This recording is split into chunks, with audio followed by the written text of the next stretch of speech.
So, good morning mga kabady. Another day, another blessing, and another vlog.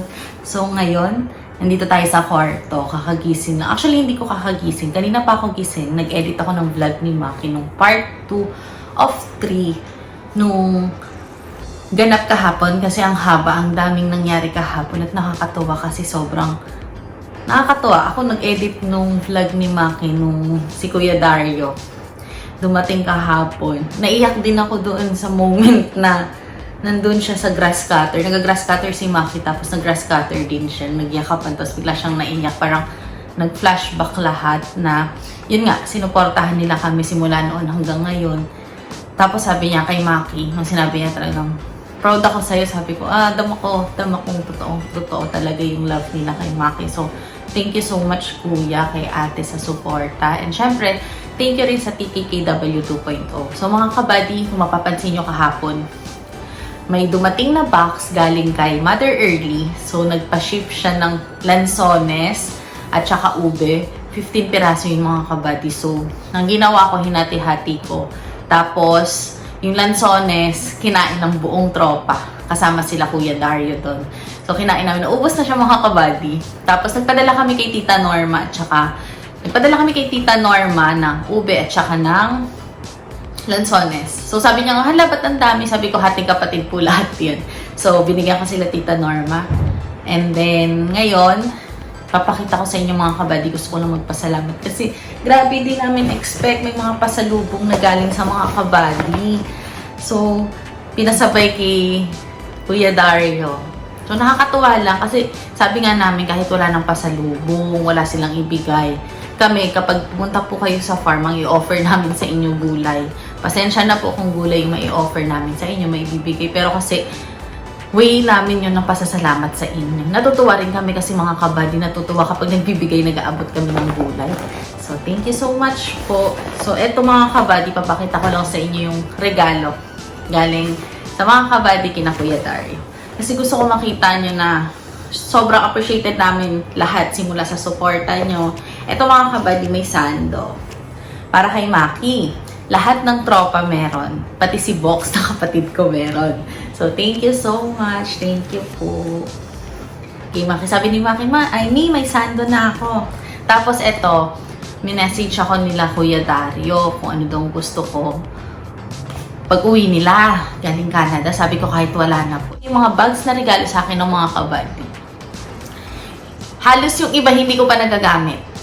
Pati yung binigay ni Mars Gabibela, tapos ni Mars CDO, hindi ko talaga sila ginagamit. Lalo, hindi ko naman pwedeng gamitin sa bukid. Parang nanghihinayang ko gamitin sa bukid, tsaka pang alis-alis lang talaga siya. Yung binigay sa akin ni Mars CDO, kachat ko siya last time. So, thank you Mars sa unending support talaga hanggang ngayon. Nandyan siya. Ayun, magka-message kami. Busy lang kasi nagbi-business, pero ngayon, ano kami, keep in touch talaga kami. So, binigyan niya ako ng bag mga kabady, Gucci, tapos, hindi ko talaga siya magamit. Ang ginawa ko, pinatago ko siya kay Danica.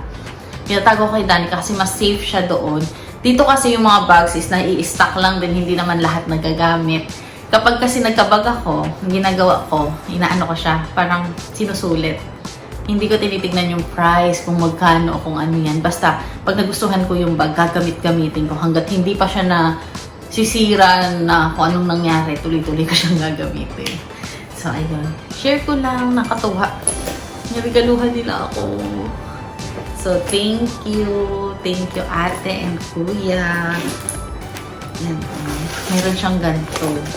So, alam niyo naman, hilig ko sling bag, diba? So, i-sling bag ko siya. Diba? Ang ganda. Gamitin ko to mga kabady. Makikita niyo na lang kapag, siguro kapag nasa Taguig kami, yung mga lakad, tsaka pwede pa siyang ganito. Oh, girly. Thank you. Thank you so much po. Thank you talaga. Sobrang na-appreciate ko. Yung mga gamit naman nakatago sa akin mga kabady, hindi ko man madalas gamitin. Sabi nga nila, hala, ba't di mo ginagamit yung binigay namin sa'yo? Ayaw ba yung binigay namin sa'yo? Wala kaming update sa binigay namin sa'yo. Hindi ko talaga siya ginagamit. lalo kapag bigay ng mga kabady, ginagawa ko, tinatago namin ni Maki. Kahit sinong tanongin nyo po, sabihin, bakit hindi mo ginamit? Sabi ko, baka masira. So, ito, makikita nyo, gagamitin ko. Kasi cute. Magagamit ko siya sa any occasion. Oh. Tapos, oh, parang bouquet vibes. Ganda. Thank you. Tapos, tadaan! Galing kay Tito Radi. Maki, black rubber gloves, 4 Under Armour long sleeves, Maki, Dysa, Mix, and Harvey. So, ito, galing siya kay Tito Radi. Ito yun. Tadaan! Ito, black rubber gloves to. Disposable to. Magagamit nila sa bukid. Thank you, Tito Radi. Tito Radi, nandito na rin yung box niya. Hindi ko pa na-unbox mga kabady kasi gusto ko sabay-sabay, may mga parating kasing boxes. So, yun yung plano namin. I-unbox sabay-sabay na lang para makita nyo po yung laman. Malaman nyo rin kung para saan. Pero sabi nga ni Tito Radi, buksan na. Bubuksan ko na siya mamaya kasi may gamit din yun para sa gagawin naming panghakot sa ano ni Maki, sa mga gulay nila. So, ito, thank you sa gloves. May gloves pa si Mother Early. Ang mga gloves ni Mother Early, nakakalat yan. Ibig sabihin nakakalat mga kabady. Meron sa bahay, meron sa farm, meron dito kapag, dito sa labas ng bakanting lote namin, tsaka meron dun sa tindahan. Lahat yun inano ko, lahat meron dun. Para kapag gagamitin, may makukuha sila. Thank you. Bigay ko po kay Maki yan. Tapos ito sabi ni Tito Radi, 4 Under Armour long sleeves. Maki Dysa. Ay! Ganda! Ang ganda. XL to, XL. Ay, feeling ko sa amin to ni Maki. Kasi magkaparehas. XL. Pag LG ba, large? Large. Ito ata sa akin. Tapos ito yung kay Maki. Naku, Tito, hindi mo makikita itong ipang ano ni Maki. Panlulusong. Panlusong ba to? No. Tapos ito, medium. Alam ko kay Miguel to. Tapos ito, large or XL kay Harvey.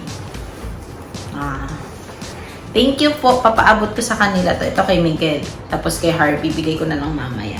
Ito naman, ilalagay ito sa farm. Dalhin ko na lang doon.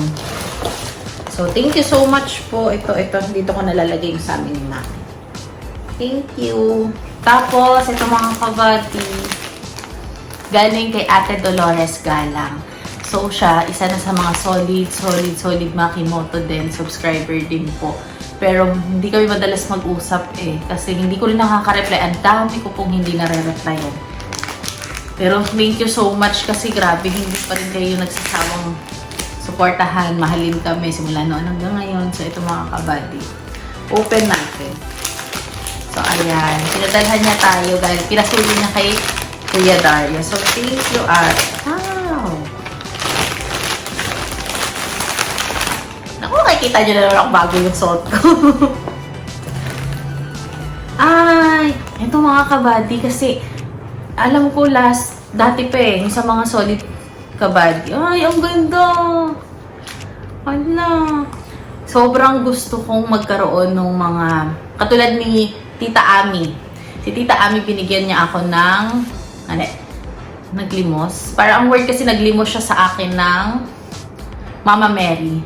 Nag-glow in the dark. So, lagi siyang nakalagay doon sa mga collections ko ng Santo. Tapos, yung mga kabady, si Ate Margie nagbigay sa akin ng rosary. Nung nawala si Mama. Ayun, binigyan niya ako. Kaya, sobrang amazed ako sa mga nagre-regalo sa amin. Si Tita Alma. Talagang consistent, Tita Alma. Ingat kayo palagi dyan. Keep in touch po tayo. Matatapos din lahat yan ng Tita Alma. Pray lang talaga. Hindi ko alam kung ano ng sitwasyon. Pero nagme-message ako kay Tita Alma.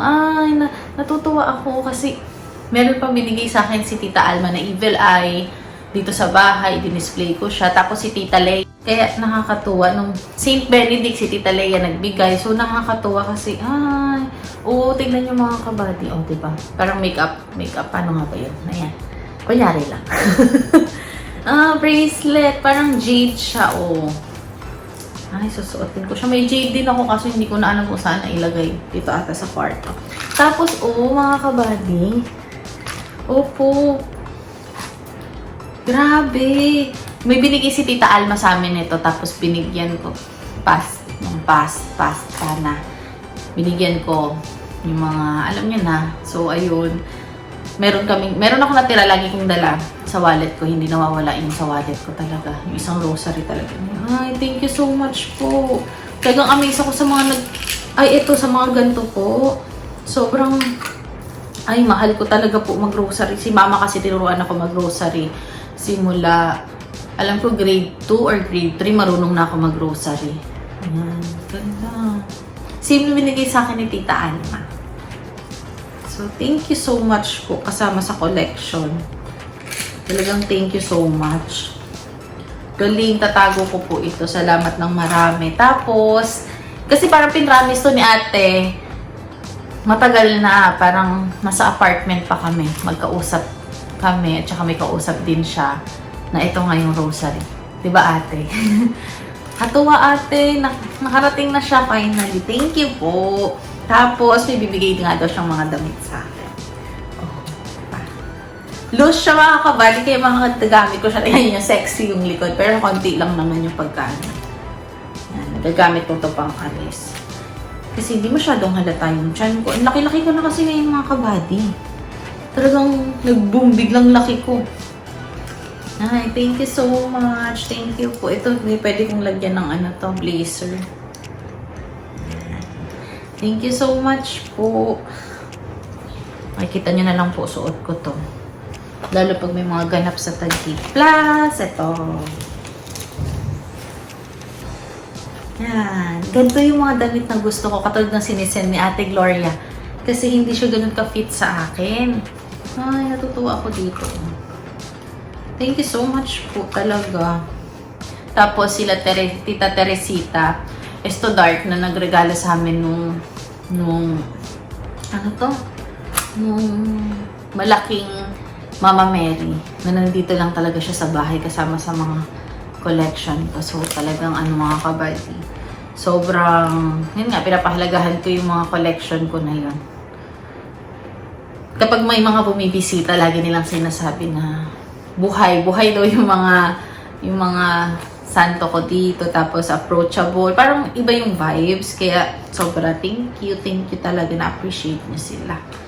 Yung mga kabady. Even Marcos, nakikipag-usap siya sa mga santo ko. Hindi siya kausap, as in talagang kinikis niya pa mga kabady, tapos gusto niya parang hinahawakan niya yung hawak na bag ng coins, hinahawakan niya lagi yun. So talagang sabi ko, ang galing. At saka favorite ni Marcos yung bigay ni Tita Ami na glow in the dark. Yun lagi niyang pinapansin, at saka yung Santo Niño kong yellow na may hawak na coins. Sobra yung niya dun sa ko. Thank you so much po. Thank you. So ngayon mga kabady, hanggang dito na lang yung vlog natin. Pinakita ko lang sa inyo lahat ng regalo nila, lahat ng regalo ng mga kabady. Thank you so much po talaga sa all out na suporta sa amin. Lalo sa akin, kasi sabi ko nga, lagi kong sasabihin, din naman po ako vlogger, tinutulungan ko lang si Maki na i-share sa inyo yung hindi na si-share sa vlog niya. So, thank you kasi natutuwa kayo. Natutuwa rin ako sa revenue natin mga kabady. Sa half month nung October, tama ba? October tayo nag-umpisa. Half month ng October na pawaw talaga ako. Half month, 15 days, ganun na yung kinita natin. So, alam ko talagang marireach natin agad-agad yung 100,000. So, excited na ako mga kabady. Thank you. See you all tomorrow. So, buddy, don't forget to like, share, and subscribe. Bye-bye. Yan mga kabady, yung galing kay Kuya Dani. So, ito yun. Bali, hindi nakapag-game, sabi niya, sa akin. Ito mga kabady, hindi ko nakapag-games kahapon kasi talagang, alam niyo na, kwentuhan at saka kung anik-anik. So, ayan. Masim. So, ito. Sabi ni Kuya Dario, sa Christmas na lang daw. O, ito. Sasama na natin siya sa raffle sa Christmas. Tapos, ito, para na lang siya sa Bukid. Bukid stock. Stock sa Lucky Farm. So, ayan. May sugar, may noodles, may Anli kape, may creamer. So, 10-10 yan mga kabad. So, ayan. Tapos, bibili tayo ng puno. Kasabay nung puno ni Tita Francia. Puno ng, sabi ni Maki, rambutan daw eh. Rambutan, tsaka coconut. So, ayun. Mamaya, punta tayo. Tapos, mamaya may kikitain kami ni Maki. Siyempre, si Ate Margie, sila Tita Tay. Magdi-dinner lang kami. Kasi galing si Ate Margie ngayon. Punta dito sa Pinas. So, ayan. See you. So, ayan mga